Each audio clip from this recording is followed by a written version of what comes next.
Hello, this is Brad with the Guitologist. Another day, another customer box opening, and we're going to do a service on an amplifier. I think I have a decent idea what this is, but I really don't know. He described it to me, and I have a rough idea, but it seemed like something I may have not seen before, so let's open it up and see what we have.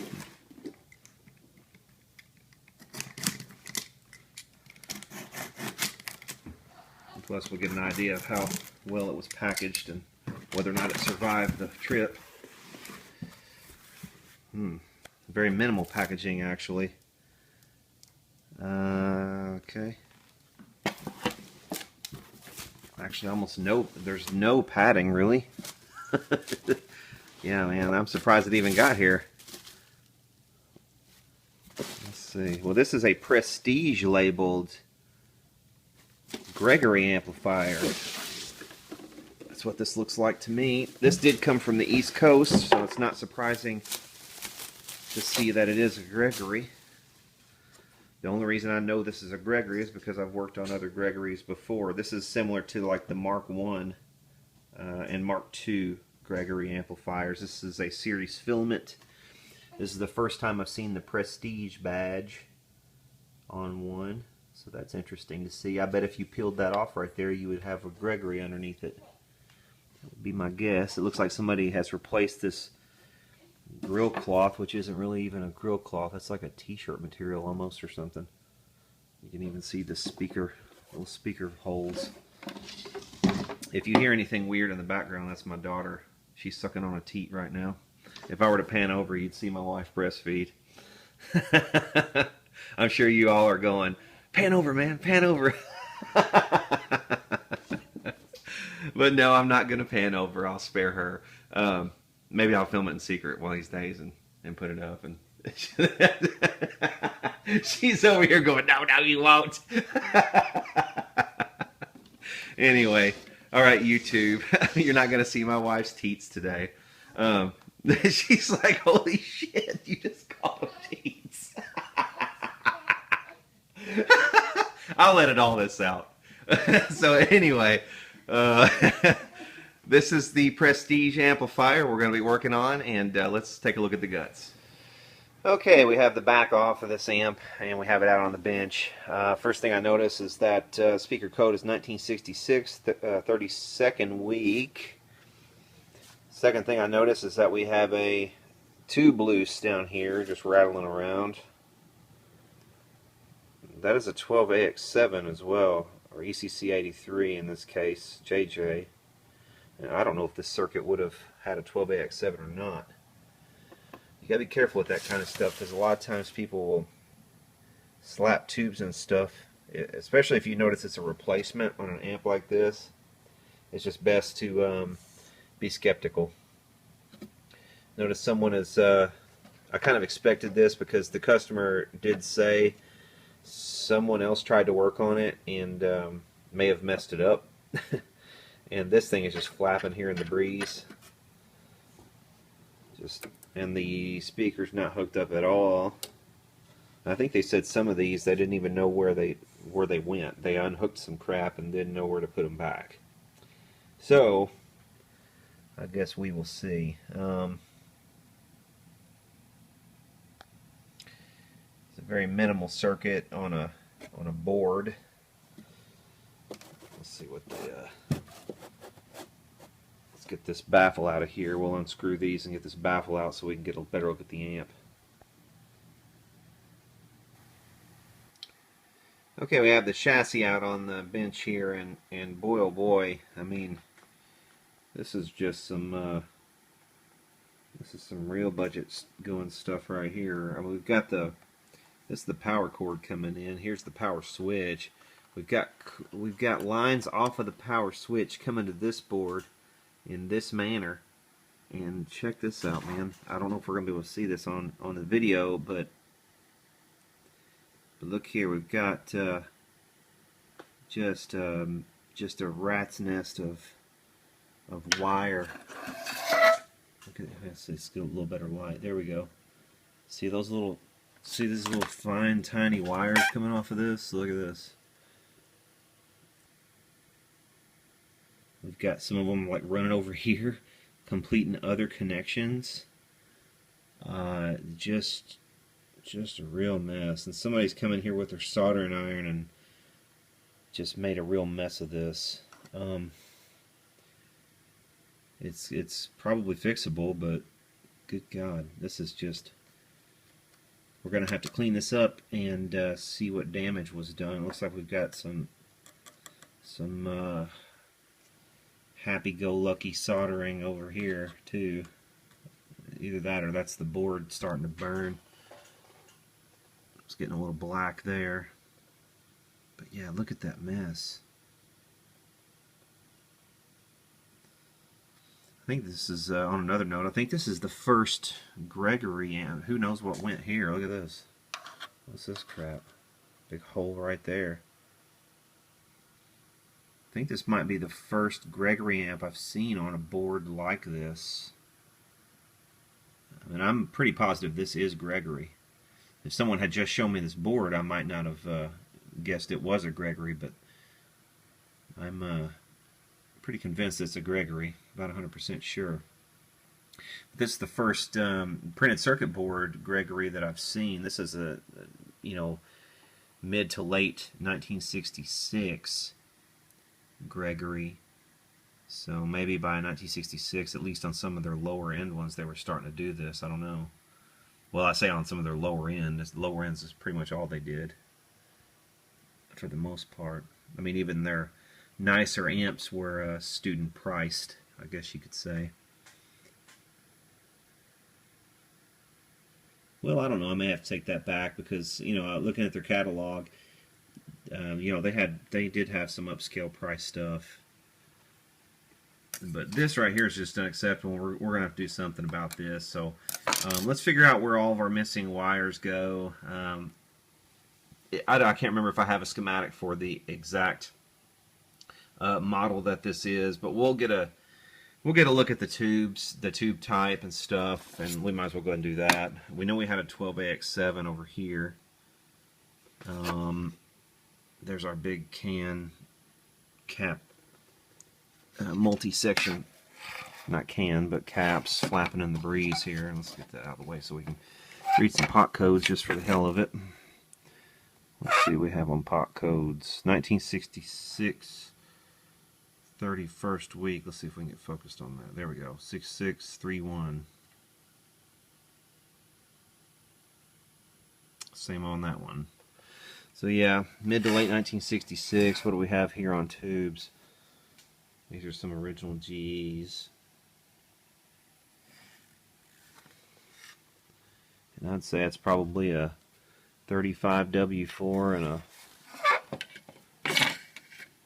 a 35W4 and probably a 50C5, I guess. Wait a minute. This is a 35W4. What's this? Does they have two rectifiers in this thing? What is that? Dude, that's a 35W4 also. So this is a 3-tube dual rectifier at the moment. Man. All right. Well, I have two rectifiers. So what I'm going to have to do is figure out, this should be a challenge, what tube set was in this. And I'm guessing it's going to be your standard, and I don't know which was which would have been the rectifier, this one or any of that. So we're going to trace it all out, figure out where the rectifier goes, figure out if this is the correct tube even, because I mean, like I said, I was suspicious right off the bat that that may not even be a 12AX7. So there we have it on this little Prestige. Not much Prestige going around on this thing right now. This is like the indentured servant of amplifiers at the moment. No coat of arms necessary. So yeah, let's trace out the schematic. If we can find a schematic, I'll see if I can track one down. There was a fellow named Paul Morosi who had a website dedicated to Gregory amplifiers at one time, and right before he took that website down, I saved most of the data from that site. So I have, I think, almost all that stuff that he had posted. So I'll look among those and see if I, possibly have a schematic for one of these amps. And again, I think this is a Mark 1 or possibly a Mark 2. So we'll take a look and see and compare it and see what we've got on our hands. Okay, here's the schematic that I have for a Gregory Mark 1, and it's definitely not the same amp. The reason I know that this one has a 12AU6, which is a 7-pin tube in the first position. So while I believe this 50C5 is probably what should go for the power output, the 12AU6 is definitely not what would have been used in the preamp. So what we might go ahead and do is since this is a fairly simple amp anyway, we might go ahead and just draw out a schematic for this, including the 9-pin preamp that we see, and we'll just verify based on the associated components whether or not that's probably a 12AX7. I'm going to assume that it probably is, but we really won't know until we look at some of these other surrounding components. Now, most of this other stuff, as far as the series filaments and the way that the power's hooked up and all this stuff, this is all going to be pretty similar. The output will be similar, I'm sure. This 3.2 ohm is probably exactly what was in the Gregory's, as far as the speaker and the output transformer and everything. So we will just look and see where those wires are supposed to hook up, here and here. Since this one does have a tone control, which may have made this more of a Mark II amp than a Mark 1. I think the Mark II had a tone control, but the tone control, at least on the ones that were included on these really low-end Gregory's, were on the output. So it's a pot and a capacitor in series across the output. So we'll trace that out and see if they have that the same way. And I think the reason they did it this way was for safety reasons. But we will take a look and see how that's wired as well. But we may draw out, if nothing else, we may draw out just at least the schematic for the input section. And of course, we'll need to determine which of our sockets go with the 35W4 rectifier and the 50C5 output tube. So let's probably do that first. And I'll have to dig up a 50C5 because they didn't provide me with one. So let's dig up a 50C5, determine which of our sockets belong with each one of these, and we'll pop our 12AX7 in, and we'll kind of trace out the wiring and see what else we need to do. Okay, we have everything on this put back together. We have it all hooked up. We have a 3-prong cord installed, and we're still out on the bench here. We have our speaker hooked up. We have it dialed up on the Variac. I've replaced this big can, or not can, excuse me, this multi-section capacitor that was sent along, because the schematic that I had actually, and I knew this already kind of, that 33 and 47 is not really sufficient filtering for an amp of this style. You really need something more along the lines of like 100 maybe, and 50. The schematic that we have over here calls for 40 and 60, but I've gone ahead and put 100 and a 47 microfarad in their place, and they're on the bottom of the chassis. You can't see them at the moment. But I have everything wired up out on the bench here, and we're getting some noise. It does respond. The tone and volume knobs seem to respond. The tone knob especially seems to respond a lot as far as the amount of noise that we get. But we're not getting anything through when we plug. Right now I have a guitar plugged in and it's up and nothing's coming through. So what I've started doing here is going through and taking some measurements to start at the input and just kind of see where the problem may lie. We know that our signal's coming in here. These are our plate resistors for the 12AX7. We're getting 124 volts on this side of this one. We're getting 51.9 on the other side. Here we got, should have the same 124 volts. On the other side of this one, in addition to a lot of noise, we have 94 volts. Let's see.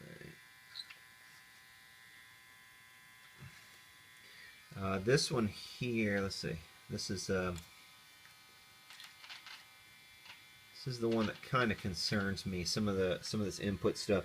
We'll go through here. Actually, we'll flip this little chassis over. That'll give us better access on the bottom. Okay, I'm tracing this circuit and drawing a schematic, and I've run across a real weird anomaly. On the cathode, the bias of what I believe to be the 50C5 tube. If we look over here, this would be the 50C5 socket. Here's pin 1, 2, 3, 4, etc.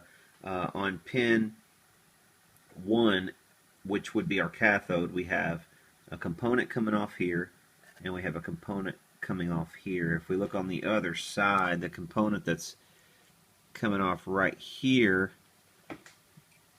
is our 10 microfarad bypass cap, which is going over to here. And we also have a resistor. If we follow that, it's coming up to, let's see, pin 1 again is right there, so it's coming up to there. Look on the other side, that would be our bias resistor right there, which is 150 ohms, coming back to this point, tying into this jumper wire. The problem is the jumper wire jumpers over, let's see, where does it go? Okay, our bypass cap is coming over to right there, and our jumper wire is coming over to right there. If we follow this down where the bypass cap is going, and we look at the other side, it's going to nothing. That should be like ground, to bias the tube, but it's going to nothing. Okay, I have this thing flipped over and I'm just trying to check plate voltages here, and if we go to pin 1 on this 12AX7, first it's getting nothing, which is odd enough, but then when it kicks in, it does that. So something's certainly not right, and it looks like there's some splits in the, you see the little splits in the solder on pins 1 and 9 particularly. So something might be up with that. If we go to pin 6, this is the other plate. Then we get 51.7 volts on that. It just looks to me like maybe this isn't a 12AX7. Let's try it like a 12AU7 in here and see what that does, just for giggles. Okay, I tried a 12AU7 in the circuit and that just didn't work either. So here's what we're going to do. We're just going to start at the input and we're going to work our way through measuring resistances. just to make sure that everything's continuous. At least all the parts are. So what I've done, I've hooked a lead up here to the input, and let's just go through, because the first thing that it goes to is the leg of the volume pot. So I can just stick it on the leg of that volume pot right there, and we can see. And this is actually on the other side of the volume pot, so we can see that the volume pot indeed is, about 577K. If we stick it to the wiper, right now we're at 576, and we can dial the wiper down. Should be able to dial it down near to 0, 53 ohms. So yeah, that pot's good. So we're good there. Now next let's test this little cap here. So let's go to pin 2 on our 12AX7 and see what we have right there, or on the other side of the cap will suffice. So let's see, right here, this side, this is the cap. So this side of the cap, and we still have the 573 from the, so that's still on the side of our pot. So that's on this side. Now let's go to the other side of this little cap. And the reason I'm doing this is because I suspect something's wrong with the input. So we're going to the other side of this 0.01 microfarad cap, and look at that. It jumped from about 577K up to 1.1 meg, just going to the other side of this 0.01 cap, which really should be doing nothing. The only thing I could think is maybe, I thought for a moment maybe we were measuring those in parallel somehow, but I mean no, because the input is coming from here, so there's no way we've got one path through. So basically what's happening is this little cap seems to be adding about 500K resistance, which it should not be doing. So let's change that little cap and see what we get. Okay, we have this new capacitor in here, and let's fire up the amp, dial it up on the variac here, and see what we get now.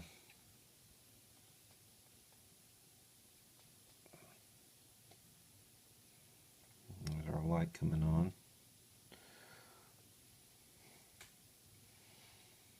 I'm not dialing this up slowly or anything. I've already done that a couple times, so. Let's see if we get anything. We got it plugged in.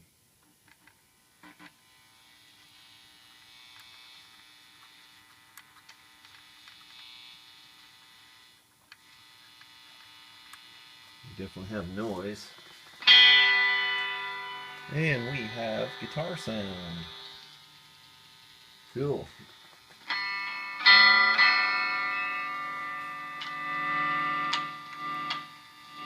Man, I think this thing's going to be actually fairly loud too.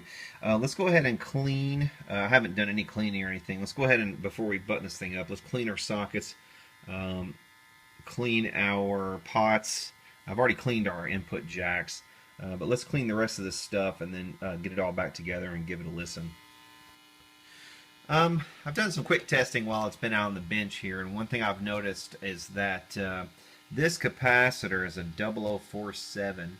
The amp is a little bit bright with single coils, a little bit ice picky, not quite ice picky, but it's really skirting the line of ice picky. So what I think I'm going to do is try to let through a little bit more bass. The first thing I'm going to try to do is change that capacitor right there, that little coupling capacitor, to maybe a 0.01 or a 0.02 even.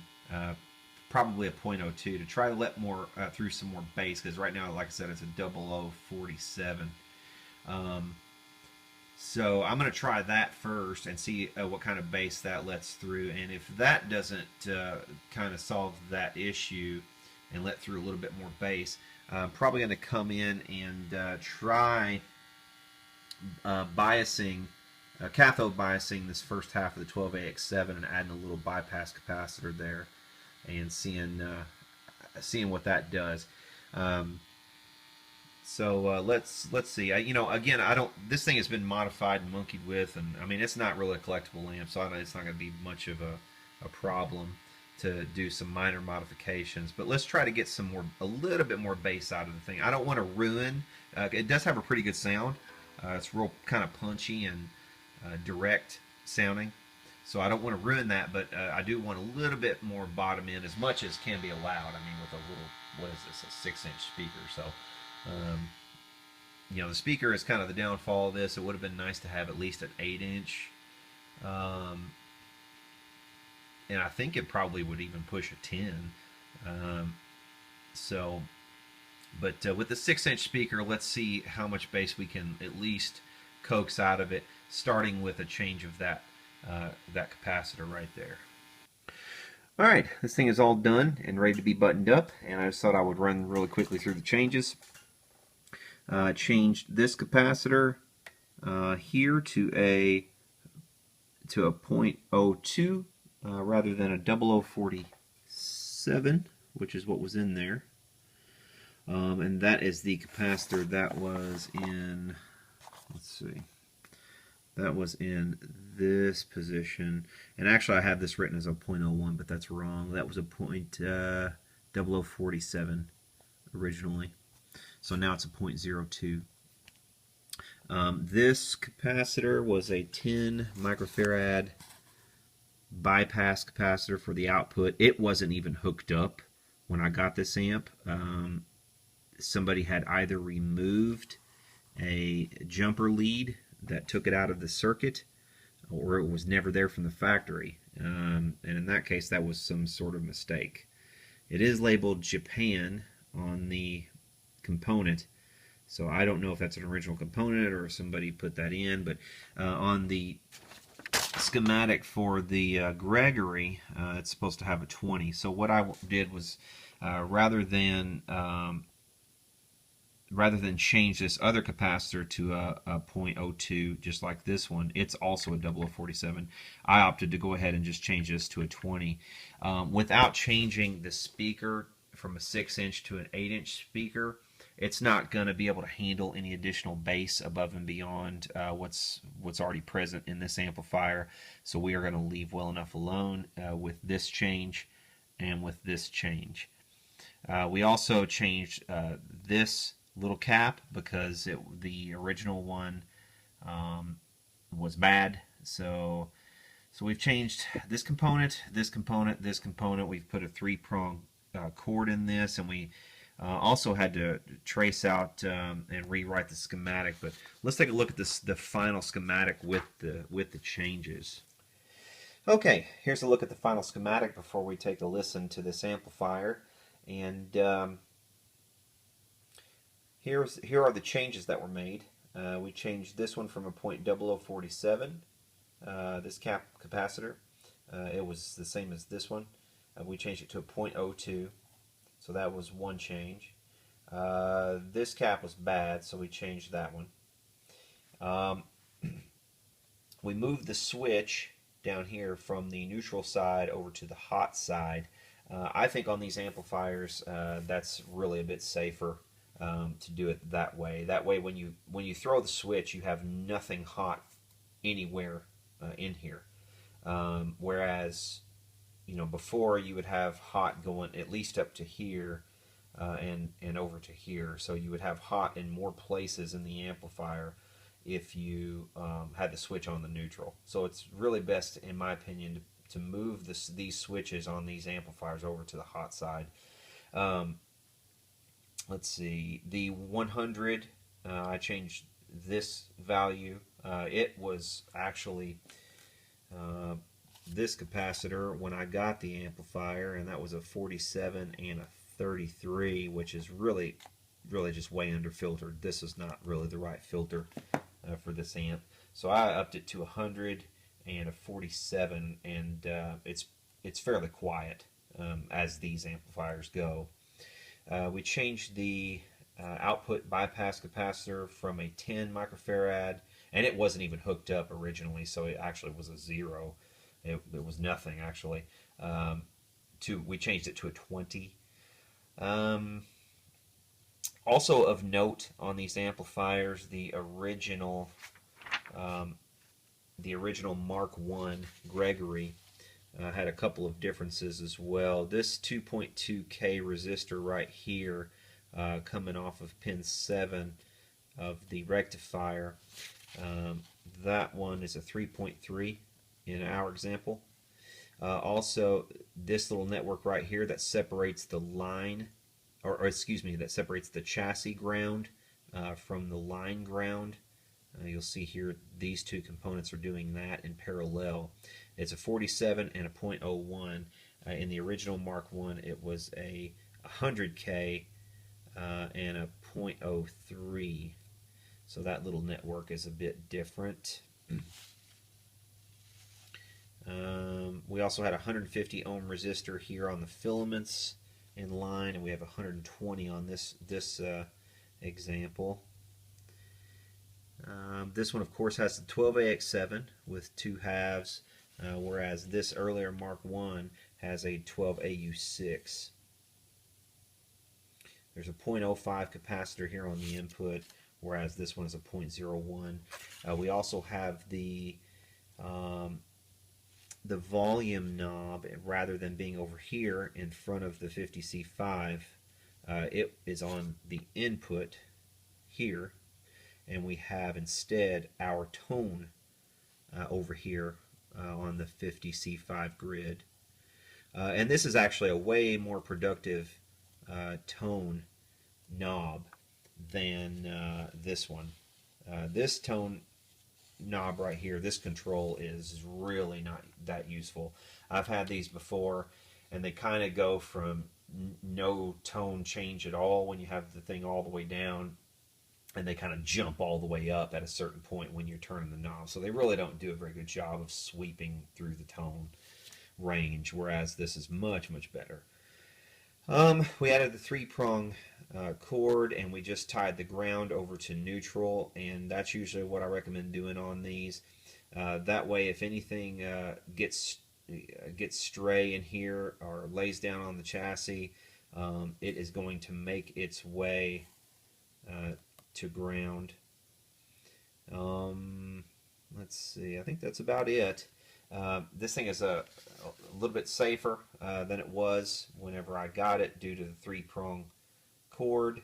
Also, the filtering is much, much better. The tone is much better, I'm sure, than it would have been stock. I did not check it with this bypass, but that would have had to have been very, very tinny. So I can't imagine it being any better than what I have in here right now. So I think this thing is ready to go back to its owner. On that note, here is this is the schematic if you ever need this thing serviced again, so the next guy can check this out or look at the video. But yeah, let's give this thing a listen, and then we'll be ready to box it up and ship it back.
Alright, one final look at this thing before we seal it all up.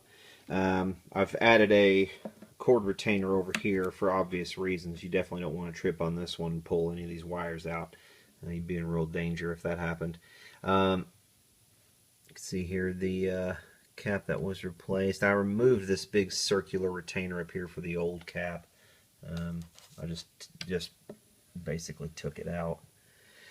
I'm thinking about, actually, because this 12AX7 was in the bottom of this cabinet when it was shipped to me, I'm thinking about putting a dab of little, I don't know, maybe like a little bit of hot glue perhaps, just on the base of each one of these tubes, a little dab of it, just for shipping purposes. It's true that it may melt off whenever this amp gets fired up, but it's not going to be a problem. If it does melt off, it'll just kind of melt down a little bit. So I might go ahead and do that just for shipping reasons.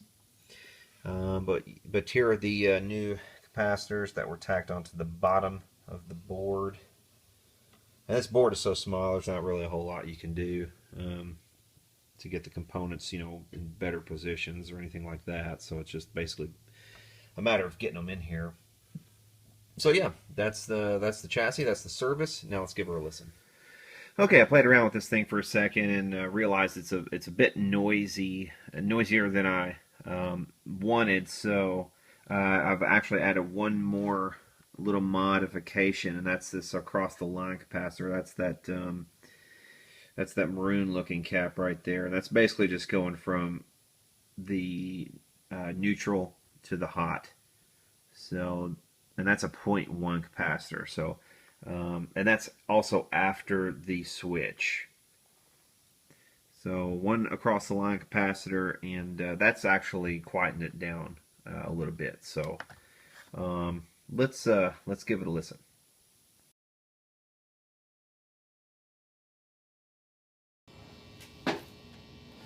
Okay, it's time to give this thing a little play test, and I thought what I might do is try a couple different guitars with it. First off, I'm going to try one at least that would have been from around the same time period and in the same sort of price range as far as you know, being a student-oriented instrument. This is a 1960s Silvertone made by Harmony, and we'll try it out with this and see what it sounds like.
Telecaster.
that's a 1966 Gregory-made Prestige labeled Mark 1 or Mark 2.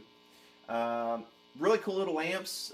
Some of these series filament amps can be seriously cool, in fact. This is probably one of the better ones that I've ever run across. These little Gregories are right up there with the Harmony H400s and the little Magnetone Starlets, Model 107 that I demonstrated in some other videos, and I'll put links to those up here in one of these corners. But for now, I'm going to say goodbye, and if you guys haven't already done so, please click the subscribe button below to receive future updates. I do videos like this all the time. Most of you guys who already subscribe know this. I'll tear these amps apart and spend a little time looking at the circuitry, and a lot of times we will check out schematics, and if we don't have one, as in the case of this one, we might actually make one. So, and a lot of tone demos and things like that too. So if you're into that sort of thing, please subscribe, and for now, we will see y'all later.